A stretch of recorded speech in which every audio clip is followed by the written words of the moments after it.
আজকে আমি অনেকদিন পর গেছিলাম কলেজে গিয়ে আমার সাথে এটা কি হয়ে গেল, তাহলে চলো তোমাদেরকে গল্পটা শুরু থেকে বলি। সবার ফার্স্ট বাড়ির থেকে বেরিয়ে রাস্তায় দাঁড়িয়ে গাড়ির জন্য ওয়েট করছিলাম, এবং কিছুক্ষণ ওয়েট করার পর চলে আসে আমার বাবার ভাড়া করা বিএমডাব্লিউ। তাই আর বেশি লেট না করে আমার বাবার ভাড়া করা বিএমডাব্লিউ তে উঠে পড়ি। আর আমি একাই কলেজ যাচ্ছিলাম, কারণ আমার ডাক শুনে কেউ আসেনি।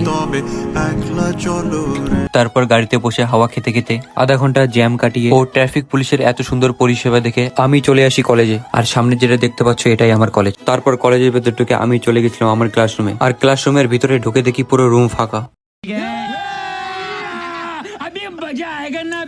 আর আমি ভাবতাম যে আমি শুধু পড়াশোনা করি। তারপর আজকে দেখে মনে হলো যে না, সবাই আমার মতো সেম। তারপর আমার বন্ধু এইদিকে পুরো বাবুসোনা করতে ব্যস্ত। तू मेरे से प्यार करती है या नहीं करती, ये बता दे तू बस। তারপর আমরা ক্লাসরুম থেকে বেরিয়ে বাইরে গিয়ে বসে একটু আড্ডা দিচ্ছিলাম, আর এদের দুজনের এখানেও বাবুসোনা চলছে। তারপর আমরা কলেজ থেকে বেরিয়ে একটা আইসক্রিমের দোকানে চলে আসি এবং এখান থেকে আইসক্রিম নিয়ে নেই।